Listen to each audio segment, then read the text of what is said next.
My name is Jack Cole. I do not now, nor do I ever intend to use marijuana or any illegal drug.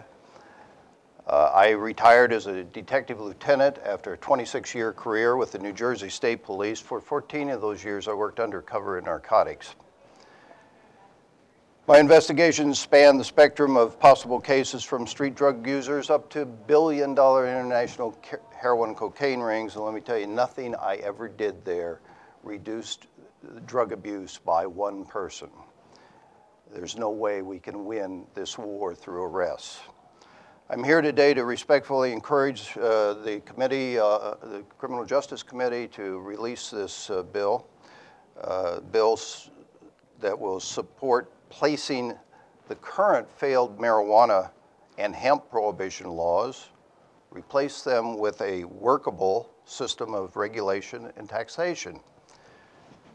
When passed across America, bills such as LD1453 will reduce the harms prohibition has imposed on us. It will allow police to return to arresting people for violent crimes. It will save billions of tax dollars while creating an additional amount of billions more in revenue, and it will reduce the number of people using these drugs, especially among our young. I'm the co-founder and chair of an organization, international organization called LEAP, or Law Enforcement Against Prohibition. It's an organization now of 50,000 police, judges, prosecutors, prison wardens, DEA and FBI agents and others who are all calling for the legalization and regulation of all drugs. And the reason we're doing this is we know that when you look at this from a law enforcement perspective, the day after we ended alcohol prohibition in 1933, Al Capone and all of his smuggling buddies, they were out of business. They were off our streets. They were no longer out there killing people to control that very lucrative market. They were no longer killing our children caught in crossfire and drive-by shootings. So we know that if we legalize these drugs, we can end this violence. And that is very, very important. If you've been following the news in Mexico in the last 4 years, there has been 34,510 drug prohibition murders in Mexico in 4 years. That's more than most people have died in wars. This is literally a shooting war. And 70% of all the money that the Mexican cartels make comes in from marijuana. So if you legalize and tax this stuff, you can put a terrible crimp in those Mexican cartels also.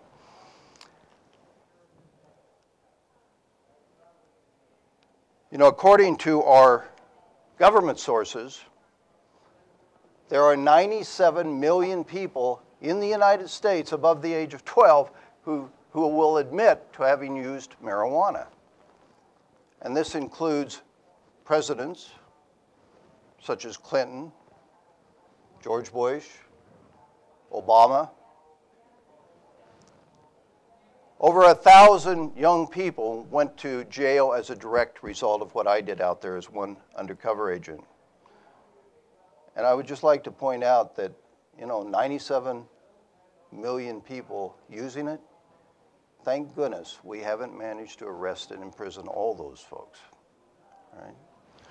But of that 1,000 that I arrested that did end up in jail, and they did end up in jail, I can't tell you how many of those folks would have gone on to have a perfectly happy, healthy, productive life, but I'm sure that number is huge.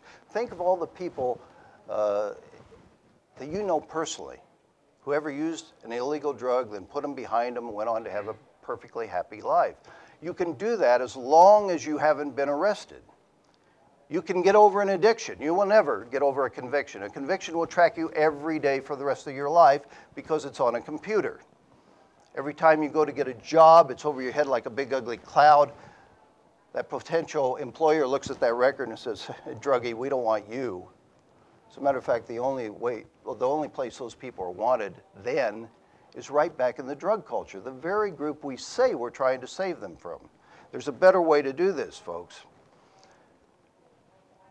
The current policy also prevents police from solving significant crimes.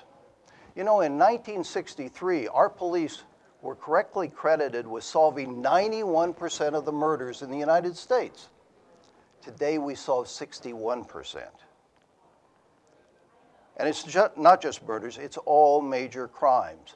40% of all the murders in this country go unsolved, 60% of all rapes and arsons go unsolved, 75% of robberies are unsolved, and 90% of house burglaries unsolved. There's better places for our police to be working than arresting people for marijuana violations.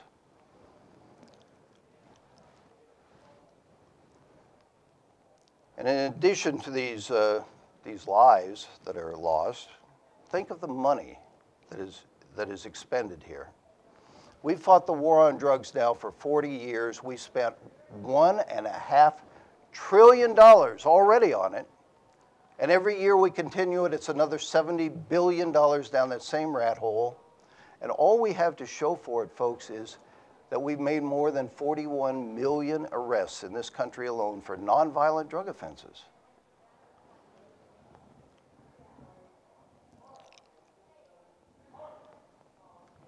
If we legalize these drugs, we can change all that. And today, with deficit spending, we certainly need some money coming in, not money going out.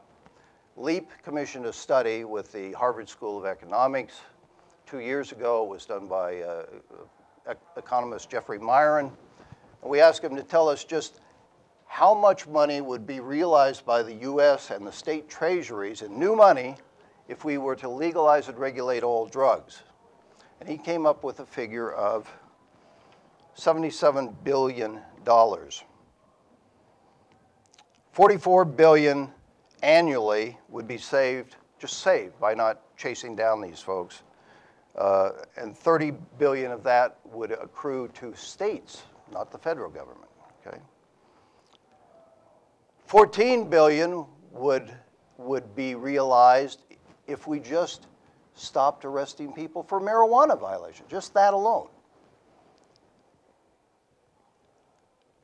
And in addition to that, another $33 billion could be raised in new revenue if we tax these drugs at the rate of alcohol and tobacco.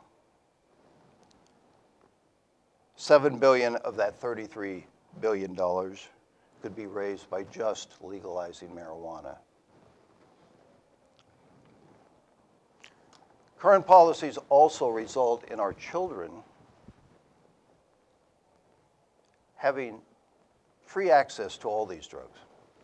Our children for the last 30 years have told us in every government survey it is easier for them in high school or even junior high to buy illegal drugs than it is to buy beer and cigarettes. And the reason for that is really obvious when you think about it.